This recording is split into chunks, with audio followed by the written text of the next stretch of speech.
Hi guys, mayong buntag. So may bagyo na naman daw, buti na lang. Umulan lang ng konti dito sa amin. Daghan kihinog sa kuan oh, kakao. Harbisa. Bugtok tanan? Pag sure. Kasayang. Iburer pala yung ano namin, kakao.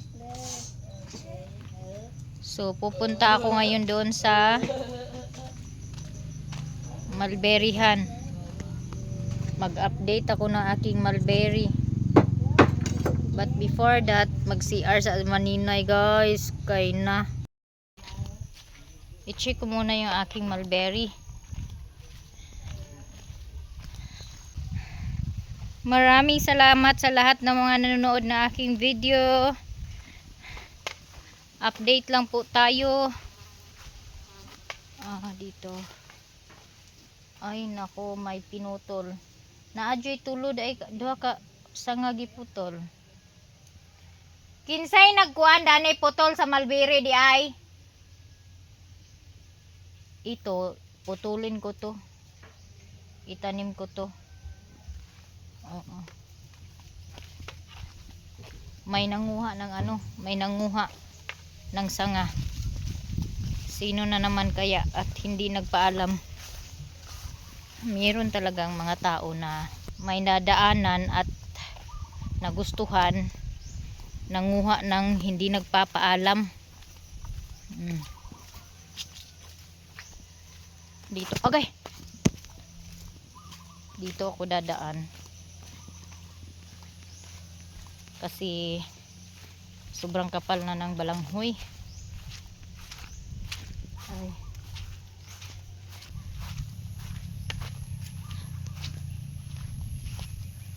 So yung ulan, pabugso-bugso lang yung ulan. Ulan ngayon, mamaya wala na naman. Naku, saan tayo dadaan ito? Mayroong kalabaw. Kalabaw na nakahanda ng manungay. Kaya dito tayo daan sa gilid ng balanghoy.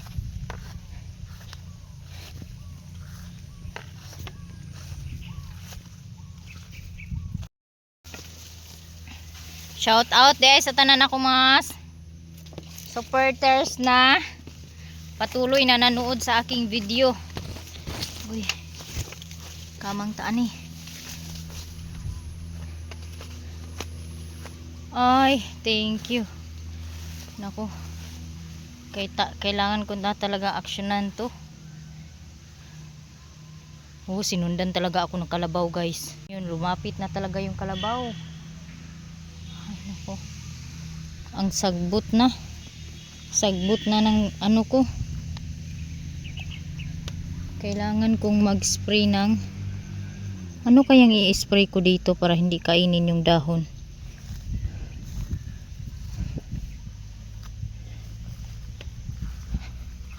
Wala na talagang bunga, hindi na talaga tinirhan ng mga bata. Yung mga bata talaga. Ito may kunti. Mostly walang natira.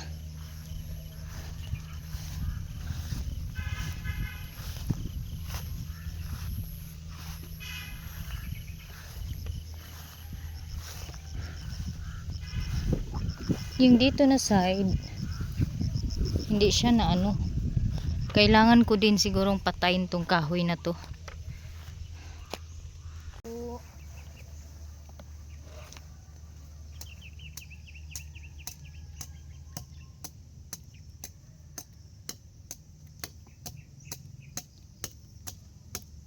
Kailangan ko tong balatan.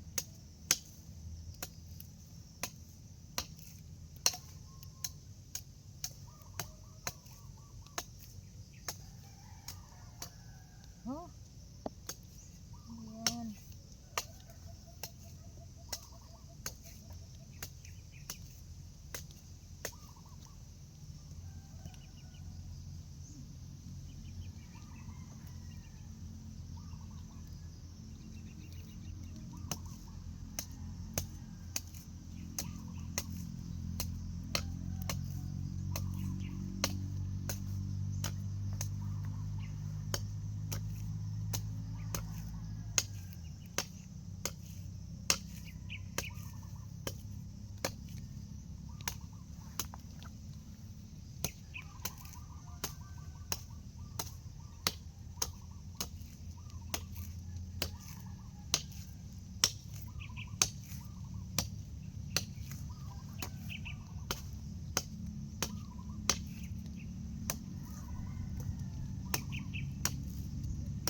Ayan. Tapos ko nang tanggalan ng balat para unti-unti po siyang mapatay at maputol na yung kahoy na yan, para kasi yung dito na part hindi naiinitan.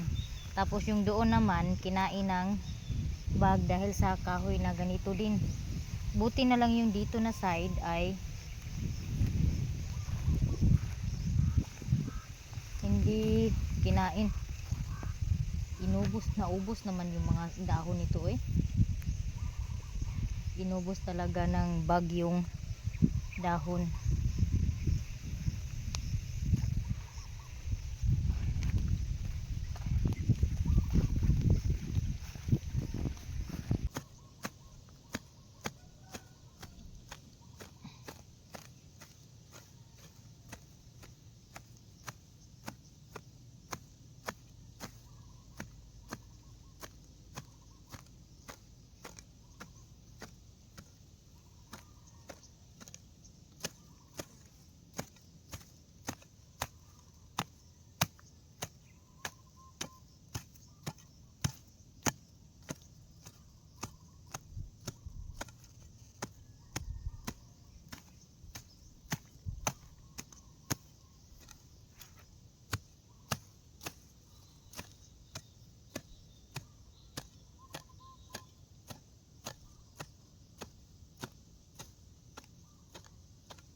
Grabe na yung kapal ng sagbot.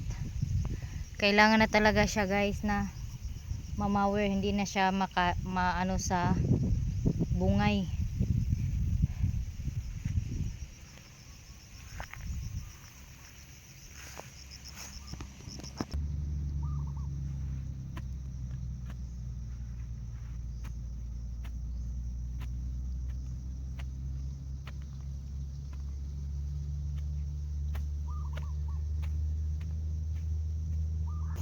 Sayang yung dahon oh.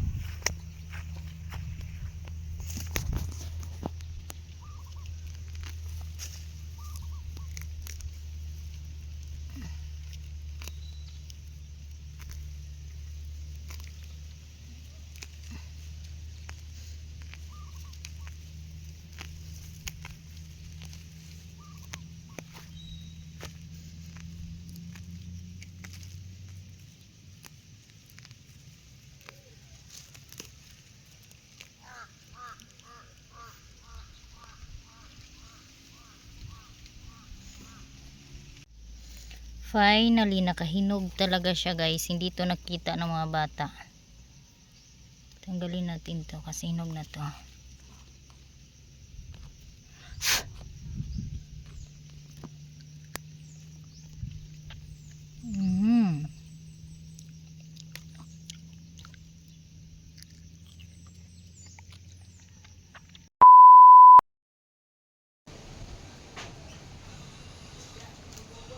Ay, gisi ang baba ni Manina guys. Update ya sa panahon na mo karon diri sa Kabulakan is mahangin. Hangin ang panahon na mo karon diri. Medyo kusog ang hangin. Di kanday ko natulog guys.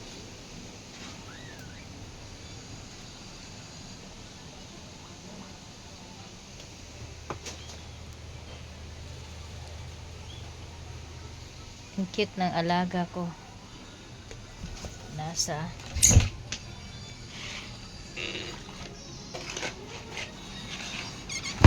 ibabaw.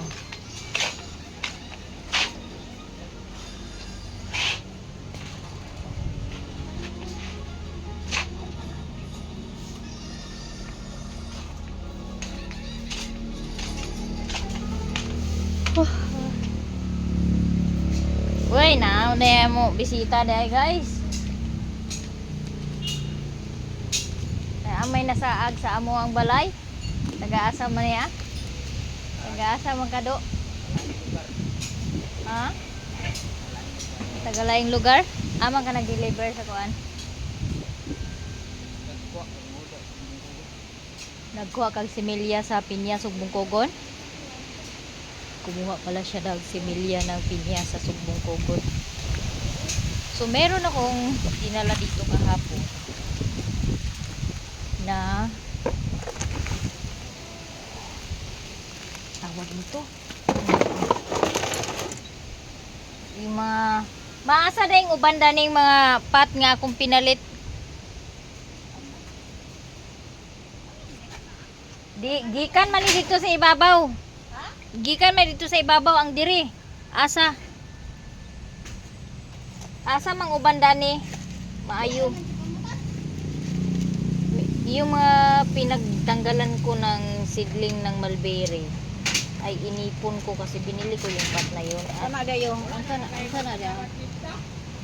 Ha? Na wala pa, ugma pa. Ay sa sunod adlaw pa. Wa gani lagi na ako nahimo ang kuan, sorry talaga sa nag-order ng kasaba chips dahil sa hindi po naapikihan po ako ng paggawa dahil sa meron pong laro sila Katlia ng volleyball. Wala ko naka luto og kasaba chips. Unya madam hindi na talaga aabot kasi ang sabi niya is makakaabot ba ng 12. So kung nagpadala ako hindi aabot dahil lalo na sa panahon ngayon na bagyo. Kaya hindi na ako nagluto. Actually hindi pa niya binayaran. Minisage ko na si madam. Pasensya na talaga madam. Minisage ko na siya kanina. Walang reply. So mas lalong hindi na ako nagluto. Gantay ako ng reply niya kung itutuloy pa ba niya yung order kasi ipapatikim niya sa mga kaibigan niya. Yung order niya is coated at saka unflavor.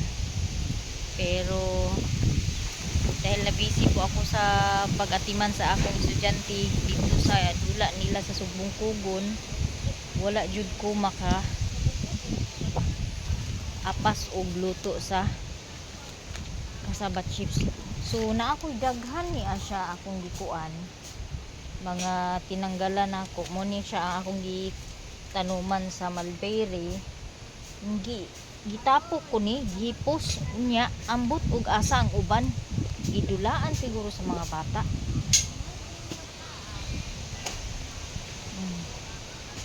Kasi pagtaniman ko to ng pitsay.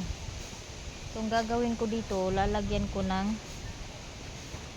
lupa ulit para dito ko itanim yung pitsay. Nahanap ko nga yung iba kung nasaan.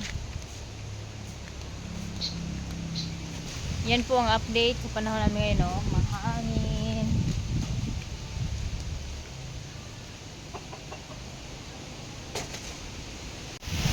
Malakas yung hangin. Mao pa man siguro ni ang bagyo pa nagkuan pa. Oh. Sana po ay hindi tumbay yung mga saging. Lord, hangin lang yung naranasan namin dito sa amin. Wala nang ulan. Yung ulan is painday-inday lang. Like me. Nagyaw-yaw sa mader kay ang iyahang mga bato nga tinanom dani is wa man niya usuki. Usuki og kahoy.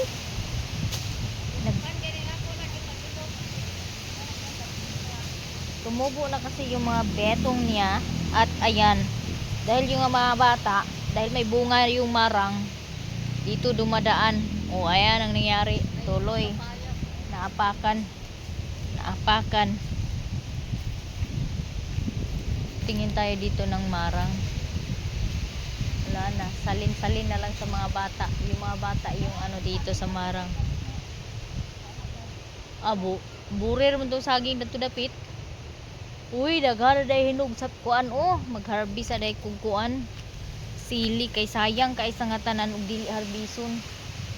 Kay dili tanan panahon ting bunga og sili. Uy, amping tang tanan. Thank you Lord na hangin ra ang naa sa amo karon dili kusog nga ulan ug baha. Thank you so much. Amping ang tanan nga naigo sa mga signal number 1. Kuha kay bulig sa saging ni kuan oh. Uncle Pulding. Namunga na lang iyang saging. Ang nagtanom wala pa ka uli balik. Kay taga Davao, taga Mati ang nagtanom. Katong bugas ba ni nga isda di?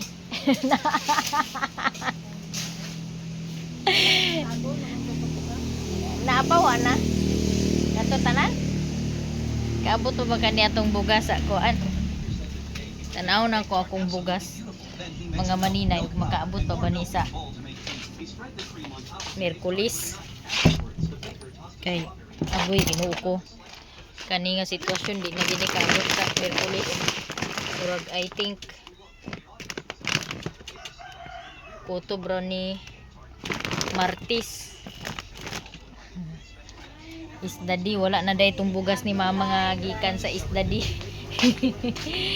Isdadi. Kaabot pa ni siya Martis. Wa pa man gi-deliver ang ako ang kuan. Parcel nga nag-abot naman sa kuan, Balingwan. Lahi man to.